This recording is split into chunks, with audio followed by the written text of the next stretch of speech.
Trail runners, welcome back to Chasing Gold Bandera edition. We head to Texas and following those athletes looking to get one of those two golden tickets to the Western States Endurance Run.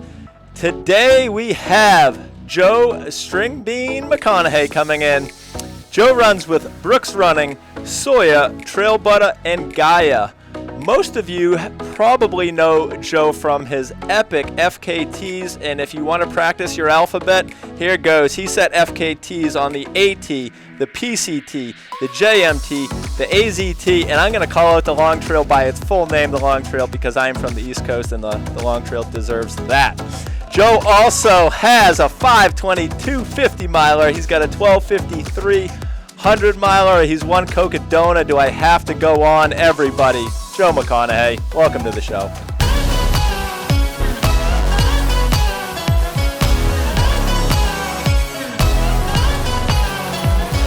Let's start with where I met Joe, or where I finally got a heard of Joe. Joe ran at Boston College, a 3:52 1500 meter runner. That is flying, and 4:12 in the mile.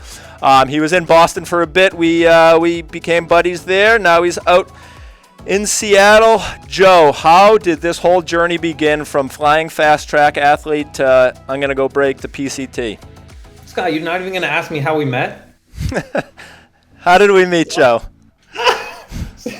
Scott and I met on a running vacation in Iceland where we ran together for the first time ever meeting each other for 5 days, which is a great introduction to it.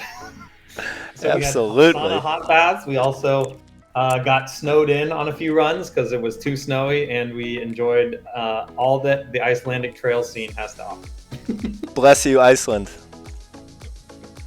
Yeah, my journey's kind of hilarious. Most people, I sucked in cross country, so I have a 4 years of disappointment in the 8K and 10K, and then, but I always kind of brought it back in track, and I really dialed in on the mile. So I actually tallied it earlier last year and realized I ran, I think, 22 1500s in miles in college, and I didn't run. My coach didn't think I was, well, I also didn't really want to do it. My coach didn't think I was well suited for longer distances like a 5K or a 10K. So I stuck pretty strictly to the mile. And then I had the bright idea of doing the Pacific Crest Trail, which you mentioned earlier. And my longest long run had really been about a 20 miler that I just done. I done that once or twice. And then I ended up having to average over about 50 miles on the nose, actually, on the Pacific Crest Trail for 53 days. So that was my introduction into ultra running. And after setting a, multi-day epic FKT, you think you're, pretty hot and pretty talented. And then you quickly realize how much you can get burned and bonk in a 50K. So it took me a while to kind of, make that transition. But it's kind of hilarious because I'm just at the super extreme end of ridiculous distances. Yeah, I do remember our good friend Josh Katzman telling me about this BC student or recent graduate who was running the mile, had no ultramarathon experience, and was going to go do the PCT. And we both thought, this guy's nuts. And here we are today with the guy that revolutionized the sport of fast packing, Mr. Joe McConaughy. So cool. Joe, let's talk Bandera. You were there last year. You were 2.5 minutes away from a golden ticket. Great race. Sounds like you put on maybe a negative split or raced very well. 8:17 was your finish time, putting you on the spot. Are you in 8:17 or better shape right now? Great question. And I'll say 90% yes. Nice. Love it. Yeah, I'm pretty stoked. I think a few things have changed. The most humorous one is I've never been able to burp before, and turns out it's actually a medical condition. And so I got Botox in my throat, and so I'm now able to burp, and I'm hoping that has impacts on my ultramarathon game. So that's one thing I have going for me. I'm also pretty stoked. I was also stoked last year, but just a lot of stoke and fun to be had at coming back for round two. You actually never, at least for me, I don't know about you, Scott, but I never raced the same races twice. So I'm pretty stoked to come back and throw down. So that's going good for me. And I also, last year was sort of like a progression of, oh wait, I'm not going to get that golden ticket, so I'm going to apply and try to run this golden ticket. So I had a really short training block to Javelina and I got fourth, and then I had a really short training block to Bandera and got third. And yeah, so I'm pretty excited. And knowing now what you know, I know last year it was pretty foggy and a little bit wet at the start. You can't predict what the weather is going to be, but like, what takeaways do you have last year to this year? What are you going to actively do differently, if anything, this year? I'll probably try to run a little bit faster. Try to beat my time from last year. That is good self-advice. Yeah, for anyone looking for hot takes out there, that's the secret. No, things that went well, like Jimmy, Elam, and I ran together at the beginning, and we were kind of like, I think everybody else are kind of like idiots. The people went out really hard, and then like a bunch of people crashed and burned, and then I ended up catching up to the lead pack, or at least like Jonathan Rea, who won, and a few other guys. But I had like a rock in my shoe, so I had to like retie my shoe, lost the lead pack, and then just ran my own race. And I actually never saw Tyler, who got second. I had conflicting reports that I was between 2 and 10 minutes behind him for about 20 miles, which is a very frustrating experience to live through. I felt like I was just like chasing this apparition. I was chasing this ghost. Like this Tyler guy like went out pretty fast in the first 50K. There's no way he's not coming back. And sure enough, he wasn't coming back. So hopefully, and maybe, I'm sort of hoping that I'll maybe legitimately, I'm hoping that with the burping thing, I might have a second wind in the back half of races that I haven't had before. So we'll see how that pans out. But really, I think, at Bandera, I mean, I positive splitted by like 9 minutes. And I still came away with the time I did. So hopefully, maybe I might go out a little bit harder, not too much though. But I don't know. I'm like, gloves are off. Whatever happens, happens. Absolutely. Yeah, the burping I had on my little cheat sheet here to bring up. I was curious how it's progressing. I know you couldn't burp before, and you have now. I know you're coming off a win at the Cowtails 50K. Any burping going on there? Were you just lots of burping, left and right, just all over. A whole new man, whole new athlete here, just burping his way to wins. Every race I've ever ran in, I've always been like, oh yeah, other people must have like crippling stomach pain and nausea that they then like throw up multiple times in a race, or they like don't eat that much so that they end up being just fine. So I'm hoping that pays off. But it is kind of hilarious. My partner Katie, she's kind of like was super stoked for me, and then as time has gone on, it's become more and more obnoxious because I'm making up for years of lacking the ability to burp. Baby's first burp was cute. Now she's sick of it. Exactly. Yeah, that's me. All right. Well, that leads us into nutrition and hydration. One, has anything changed now that you can burp, or what does it look like on race day? Like, how do you tackle this important strategic piece of the race of nutrition and hydration? It honestly is going to kind of be like a new experience for me. I mean, Pigtails 50K I just ran was like really a workout effort. So I was trying to have a really sustained low heart rate. And I definitely was like, oh, wow, that like feels a lot better at mile 20 when you can let some air out of your stomach that I don't know if I have experienced before. So I'm hoping that does pay dividends. But as far as nutrition goes, it's short enough of a race that I usually stick with mostly gels and kind of stick them with pretty straightforward, no frills, carbohydrate focused race strategy. So I don't know if that means I'll be eating a lot more food. I feel like Cocodona, I remember I was counting my calories and I was really confused because I was like 35 miles in, I was at like 330 or 350 calories an hour or something like that. And I definitely backed off that pace. But I'm curious if, I'll just go like bonkers with how much more I think I can eat, or if it'll even backfire where I'm like, I'm just going to be the Icarus and fly too close to the sun with all the food I'll be throwing down my throat. Your competitors aren't going to know what to think. You'll be burping, puking. It's just going to be Look out. Whoever's near Joe, look out. You may have some bodily fluids coming your way. The other thing I learned at an Aravaipa event, which was from Charlie Ware, is how to pee on the run. So, yep, they're also going to have to keep an eye out for that one. Charlie is running Bandera. You mentioned heart rate. So are you training with a chest strap? Do you race with the chest strap? How does that influence your decision making while training and racing? I use it for workouts, and it's actually something I use it with for like workouts and long runs.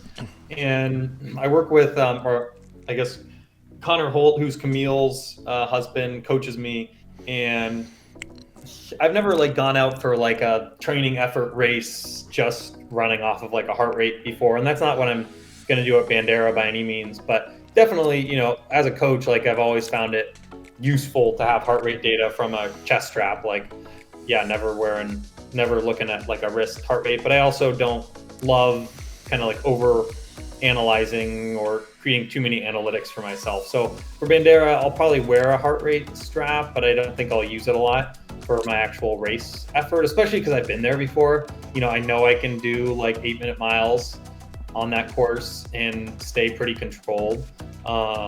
So I think I feel pretty good about, you know, kind of where I'm at and sort of judging my intensity. But I do think it has been interesting working with Connor on some of those things, because yeah, it's really weird going out and running a 50K and just trying to keep a 152 heart rate the whole time. Because you know, looking at it, I was like, wow, I was super controlled the entire time. And then I was thinking about it and I was like, wow, if I just did that twice, I'm at like a, you know, top 3 at the world 100K effort. Like, could I have done that twice? Like, felt like it, but might be different, you know, when push comes to shove. So, yeah, who knows? Either way, you know, it's nice having the analytics, but not something I'm going to look at too close. Yeah, I agree. The chest strap definitely is a great tool to use. It's not the only tool, and using it exactly like you did, like in that long endurance setting, and trying to see his heart rate decoupling. What can we learn about aerobic endurance and training from that? I think is great. And I think how I was trying to touch on this with some of the other athletes we're interviewing at Bandera. The climbs are just relentless and punchy. So I feel like those athletes that rely on metrics, like a heart rate strap, is just going to lag. You need to know by feel, how should this uphill feel? How should this downhill feel? Because when you're carrying a lot of speed from a downhill and then you go directly into an uphill, I feel like a lot of runners will hold speed and push too hard. I do feel like that's a good use case for a chest strap, but that would have to be longer climbs, you know, where it's not changing as much. So yeah, running by feel, I think, is the best way for this course. And we can't wait to see what you're going to do out there, Joe. That's going to take us... Can't wait to see what you're going to do out there. I'm sure it's going to be wild and even more crazy than what the runners are doing. That is leading us into our 10-question, fast-paced fartlek round. Joe McConaughy, are you ready? I'm ready for this fartlek. Hit me, Scott. I already worked out once today. I'm ready for my mental workout. This is the double. We're going to put you through the ringer here. Question number 1. What sneakers will you be wearing at the Bandera 100K? I will wear I'm going back and forth between the Cascadia and the Catamount, but I think I'll wear the Brooks Catamount. Cool. Favorite local trail and why? Oh, I'm actually not going to name a trail. I'm going to name my neighborhood, which people lovingly call Lake Shitty. It's actually called Lake City. Beautiful part of Seattle, and I call it Lake City Vert because I can get 150 feet per mile just running around my house on local roads in hilly North Seattle, which is all you need in life. You don't need these big mountain trails. That's garbage. I agree 100% with you. I trained for many races on a 200-foot hill. Race superstitions. What do you got? I don't really have any good race superstitions. I'm just like a gazelle out there, like nothing in my mind, just prancing along. There's no voodoo magic in this. No magic. All right, we got New Year's coming around in a couple days. How about a New Year's resolution? I was gonna say I'm gonna get totally drunk and just wasted. New Year's resolution would be honestly also not a big New Year's resolution guy, Scott. Wow. Keep going. Wow, we're just leaving a lot of blanks on the table here. You're just not succeeding in this workout, Joe. All right, Texas has a saying, don't mess with Texas. Finish this sentence. Don't mess with.